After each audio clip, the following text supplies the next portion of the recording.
This is the Pevex Serenity 40 inset, and it's easy. Please like and subscribe.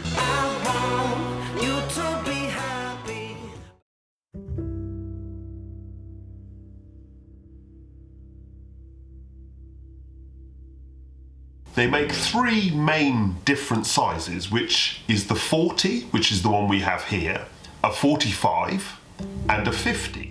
With the inset versions, you get a 3, as we've got, or a 4-sided frame for raised up, and they do different widths, and they will even custom make a width if you've got a larger fireplace gap that you're trying to fill. But then they also make just a standard 40 FS freestanding. They then do a 40 log store LS and a 40 FW with a full height glass door that also obviously has the log store. They do the same with the 50, and they also have a 40 curve and a 50 pedestal. All of these are made from the ground up in Britain. It's not that they've just bolted a door on here, they are actually made here. And the freestanding versions have an optional heat shield for smaller distances to combustibles too. Okay, let's light it. Logs at the bottom in the normal way. This is a really easy stove to light. It's got a really good sort of lower air vent. So you can basically close the door straight away and it just sort of jets up to temperature.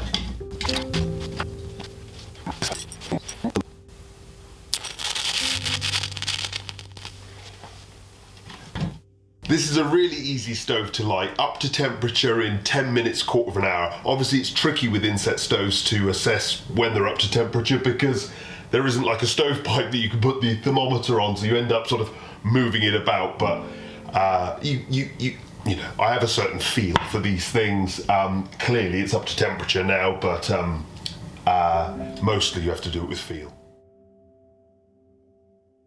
Well, it runs at 80% efficiency, and it's obviously DEFRA approved and eco-design as well, and it does run clean. It runs spotlessly clean, as you can see, but like other insets that I've used and tested, it does cloud a bit on the glass. It's nicely controllable, so you can close it right down and it will actually blacken the glass, but if you open it back up again, it does blaze up and clean itself. So overall, I've given this a bang in the middle, 5 out of 10 for cleanness.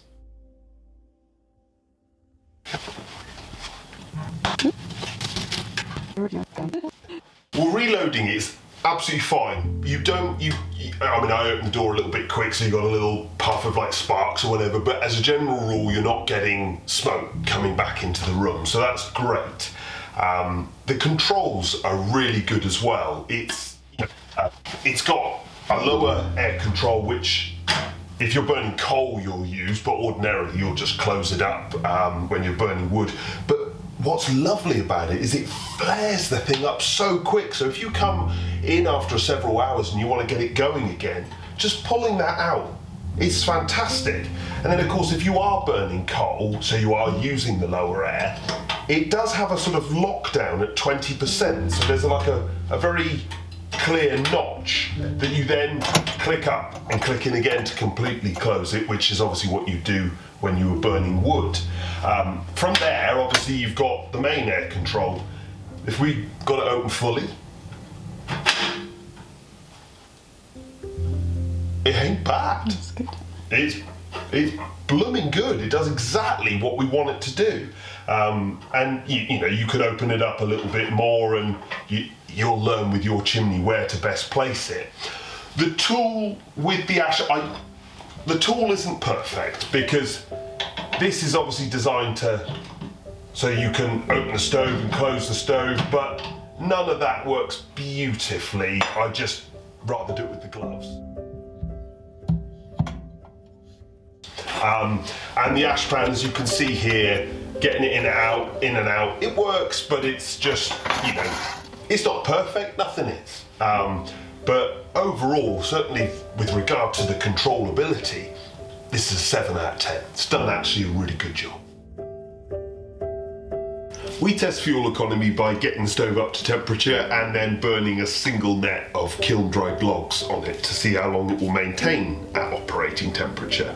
This stove performed really well, actually. It did sort of 8 to 10 hours on a single net through a couple of tries. And actually, because it's so controllable, you can get a really long burn from it as well. Trying to get it to stay clean on a long burn is a little bit trickier. That multi-fuel grate, in order to get the best out of wood, really the ash pan wants to be full of ash, and then with a bit of practice you'll find that you can actually achieve, you know, an overnight burn, but it's not built for that. Overall, I'm going to give this a 7 out of 10 because it actual fuel economy, it performs probably higher than that, but because you can't keep it clean, achieving those longer burns, it feels disingenuous to give it a higher number than 7. Well, the finish on this stove isn't stunning. It's British made, and you can sort of feel that Britishness in it. And the tool isn't perfect, and the way that the ash pan gets out is a little bit clumsy. But it's beautifully controlled. From an installer point of view, it's an absolute dream. Real time, money and effort has gone into making sure that this is an easy stove to live with, to use, to light, to install. It really is easy, other than the tool. But if we can get past that, it's a fantastic stove. Obviously, most inset stoves look the same, but in terms of heat delivery to this room, this is an improvement. Now, we obviously haven't tested huge numbers so far, but the effect on the room is really good as well. If you sell and install inset stoves, this has got everything you want.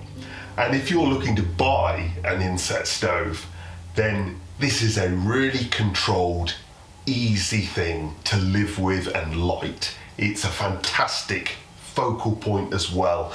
And as I say, your installer will love it.